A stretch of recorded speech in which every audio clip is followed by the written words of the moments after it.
Hey everyone, so today I got a video for you that has been much requested by one person in particular, but it's a question I get asked about a lot, which is how do we, it's kind of a bit of a care video kind of overview of peacocks in particular. Yeah, African cichlids. So basically what we're going to do is I'll start with kind of just explaining like what is a peacock. So basically peacocks are Auloncara. I know I don't pronounce it exactly right, but you know, I don't care. Oh my god, whoa, sorry, I just fell over. So yeah, like these are, I'll just kind of show you guys some examples as we kind of go around and just like talk over my kind of talk over the video, I guess, just to kind of show you guys some examples. So basically the good thing with peacocks is they're all pretty much the same.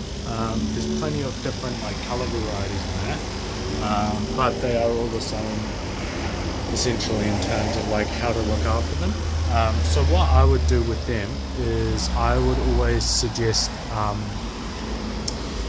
a minimum tank size of what we call like a 4 foot. A 4 foot tank is lengthways would be like 120 centimeters, and then the standard sizes would be either 45 or 60 centimeters deep front to back, and then 45 or 60 centimeters tall.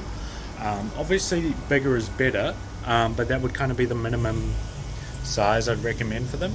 Perspective, that's this tank here is 120 centimeters long, 45 centimeters front to back, and it's like 70 centimeters tall. So with them, it's the most important part is the footprint.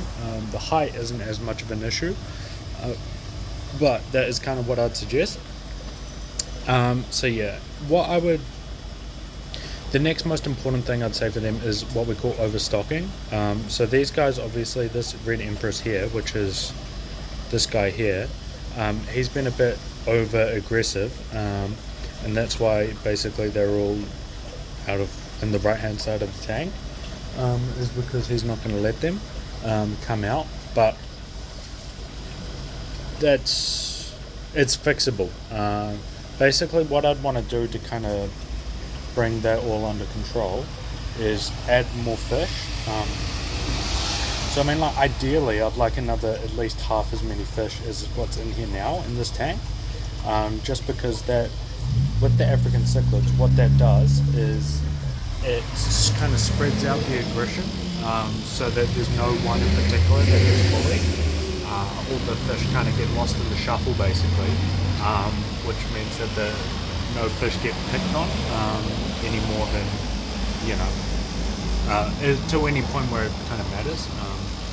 So yeah, that's what I'd suggest is the best way to do it. It's pretty much always the answer to how do we make these fish more calm and less aggressive.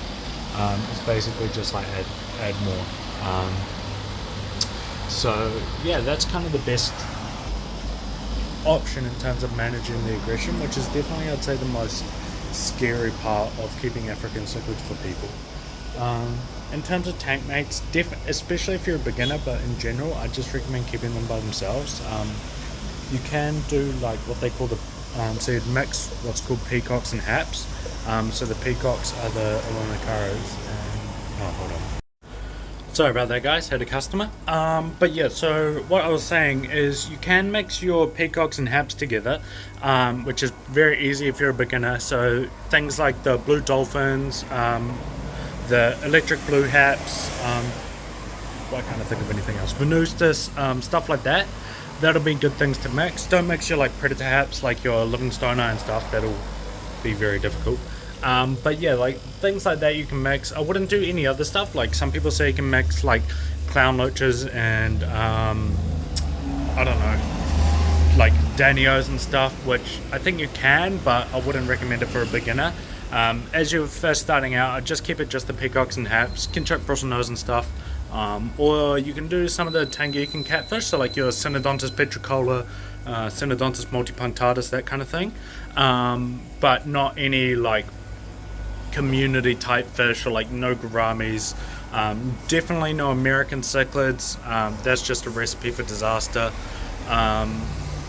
Just that kind of thing I definitely steer clear of. So yeah, good tank mates is other peacocks and haps, tangiek and catfish, bristlenoses, common plecos, if the tank's big enough, this kind of thing. So yeah. And then in terms of food, so there is a bit of a misconception. So the peacocks and, oh wait, we missed something. Don't mix mbuna. Especially as a beginner, it's too difficult. People run into too many problems. It's too fiddly with food. Just don't do it as a beginner. And then that kind of leads into the next point, which is like for the food, people have this misconception that the peacocks and haps are the same as the Tropheus and mbuna in eating vegetable matter like algae and stuff, which is false. They do much better on high protein diets. So what we do in terms of food for the ones in the shop is pretty much exclusively they just get rapashi grub pie. Oh, this lie, they get mostly rapashi grub pie. I do actually throw some soil and green in there, maybe once or twice a week. And then you can also just feed them like protein pellets, like carnivore pellets.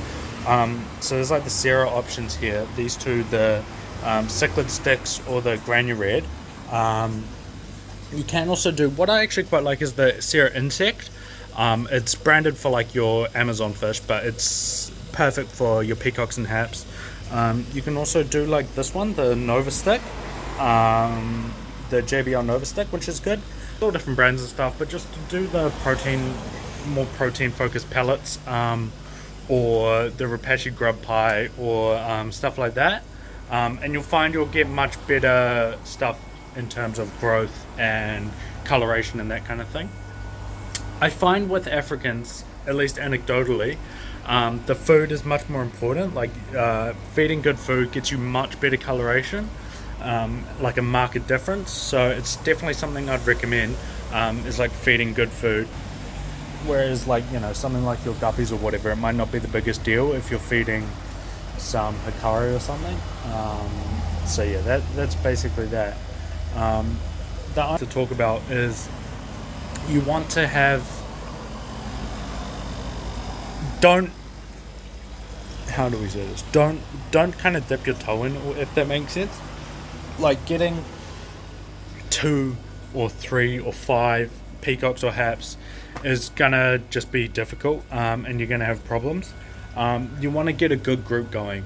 Obviously I understand that's going to be expensive, but what we do is we have like just these random hybrids and like lower quality like OBs and stuff, so they're cheap, so you can just get a bunch of them and then get some nice stuff, and then kind of like as you filter through them, like sell off the OBs and then replace them with nicer stuff over time, because yeah, just having a small number is really going to be a problem, aggression wise, and I find you'll have much better success if you're doing it big groups at a time, kind of overall. So yeah, I mean that's basically all I had in terms of like the overall care and like some background information. This video hopefully give you somewhere to start, at least if you're wanting to kind of get into the African cichlid side of the hobby, or the peacock and hap side. So yeah, I mean that's about all I had today. Feel free to like and subscribe and all that good stuff. All the support is really appreciated and definitely helps. If you've got any questions, let me know. But yeah, I mean that's about it from me. I look forward to hearing what you guys think, and we'll catch you in the next one. See ya.